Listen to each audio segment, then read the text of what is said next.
नमस्कार दोस्तों, स्वागत है आपका हमारे इस चैनल धूप धनुषी आरती में। दोस्तों, आज जो है आगम तत्व विलास अनुसार पुष्प के कुछ विषयों के बारे में आप लोगों को बताएंगे कि पुष्प से जो है अगर अभाव होता है, खासकर जो है कई प्रकार के पुष्प आदि से पूजन करने का तो वैसे विधान है। और इसमें ये सारे विषयों के ऊपर मैंने पहले बहुत बार जो है किस पुष्प से पूजन आदि करना है इसके ऊपर हमारे प्लेलिस्टों में अगर आप नहीं देखेंगे तो आप लोगों को नहीं मिलेगा, क्योंकि 1900 वीडियो जो है अभी है करीब जो है दोस्तों। तो बहुत सारे विषय आपको प्लेलिस्ट में देखना पड़ेगा। मैंने अलग अलग सभी का प्लेलिस्ट बना कर रखा है, उसमें अगर आप देखेंगे तो आप लोगों को मिल जाएगा।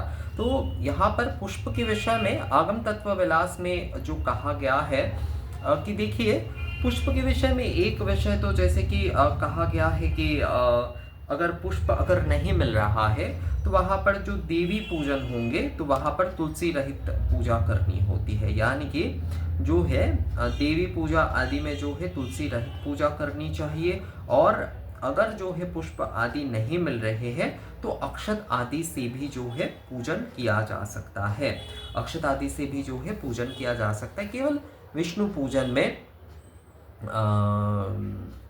मतलब जो है देवीगण की पूजा में तुलसी रहे अथवा ना रहे ऐसा कोई विशेष उल्लेख नहीं मिलता है।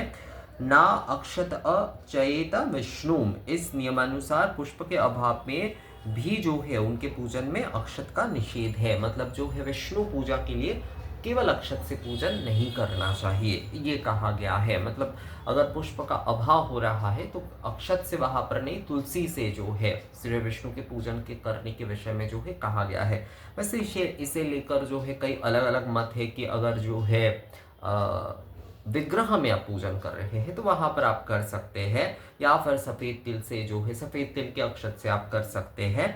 पर शालिग्राम में कभी भी जो है अक्षत से पूजन नहीं होगा। विष्णु पूजन अगर शालिग्राम में, मूलतः देखिए पहले के समय में तो जैसे कि शालिग्राम जी में ही जो है विष्णु पूजन किए जाते थे, तो इसलिए जो है ये जो भी सारे विषय आदि है, क्योंकि विग्रह का कई जगह पर बाद में जाकर जो उल्लेख मिलता है वहां पर ये सारे नियम जो है नहीं मिलता है। तो विष्णु पूजन का ये जो भी सारे निषेध आदि विशेष कर दिया गया है, इसमें से अगर कहे कि 90% जो है शालिग्राम जी की पूजा को ध्यान में रखकर ही जो है ये कहा गया है शालिग्राम रूप में विष्णु पूजन के विषय में। तो शालिग्राम जी की पूजा में कभी भी जो है अक्षत का प्रयोग नहीं करना चाहिए, आपको तुलसी से ही पूजन करना चाहिए अगर जो है पुष्प नहीं मिल रहा है। और देवी पूजा के लिए बिल्वपत्र से पूजन कर सकते हैं, पर तुलसी पत्र से पूजा ना करें।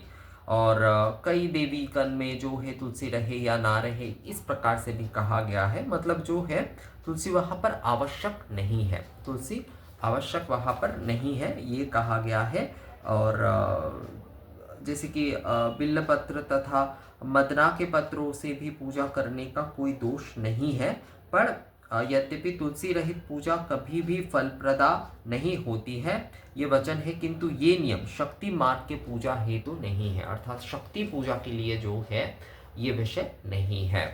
तो ये विषय थोड़ा सा आप ध्यान रखिएगा। और इसके साथ ही क्या कहा गया है, देखिए कहा गया है, भगवान शिव कहते हैं माता पार्वती को बोल रहे हैं, आगम है तो आगम में तो वही कहेंगे, भगवान शिव ही कहेंगे, सदा शिव ही सब कुछ कहेंगे। तो कहा गया है कि हे सुंदरी, जहाँ पुष्प ना मिले, मैं यहाँ पर हिंदी ही पढ़ रहा हूँ दोस्तों, जहाँ पुष्प ना मिले वहाँ जल से, दुर्वा से अथवा अक्षत से भी भक्ति भाव से पूजन करना चाहिए। जहाँ पुष्प ना मिले वहाँ जल से, दुर्वा से अथवा अक्षत से भी भक्ति भाव से पूजन करना चाहिए।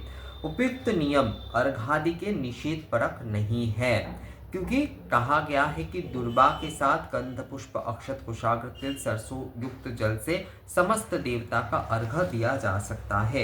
ये अक्षत को भी अर्घ का ही घटक माना जाता है। अर्थात जो है जहाँ पर अर्घ पूरी तरीके से नहीं बनाए जा पा रहे हैं वहाँ पर जो है अक्षत से जो है पूजन किया जा सकता है।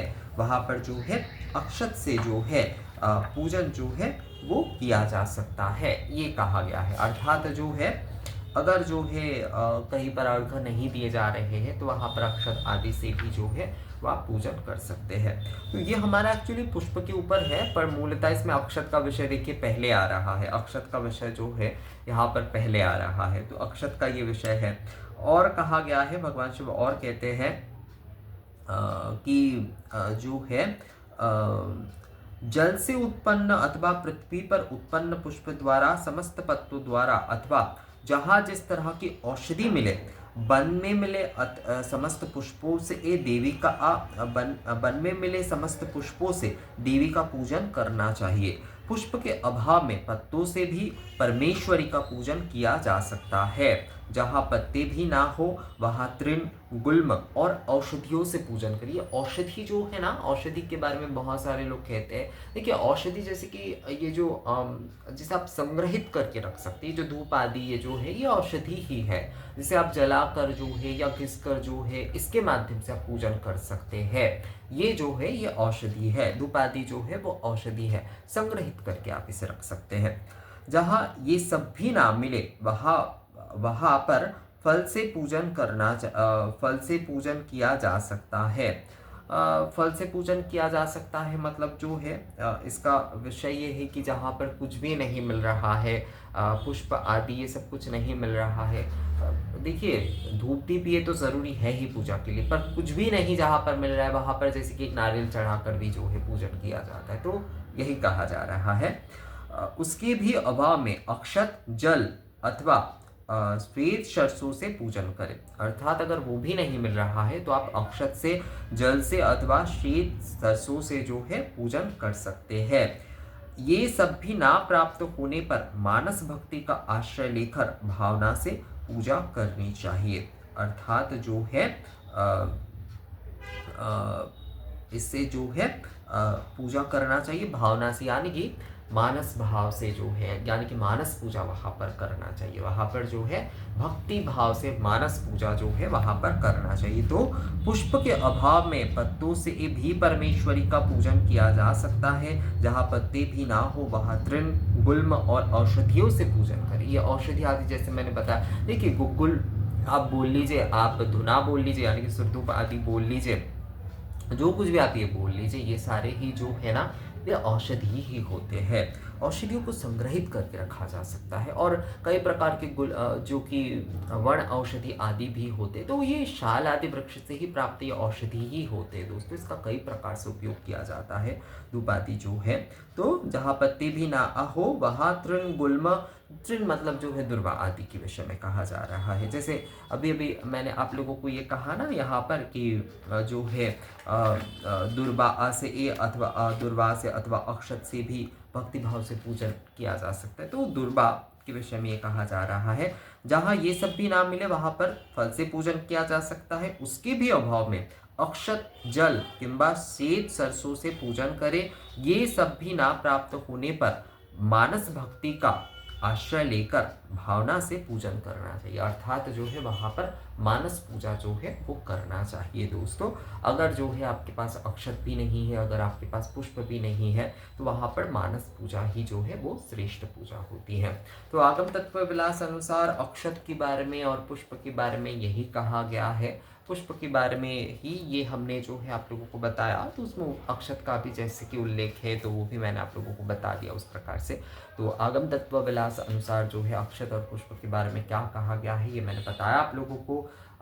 उसके अभाव में कैसे पूजन करना चाहिए और किस प्रकार आदि से। तो ये वीडियो कैसा लगा मुझे कमेंट्स करके ज़रूर बताइएगा। मिलते हैं आप अगले वीडियो में, तब तक के लिए नमस्कार।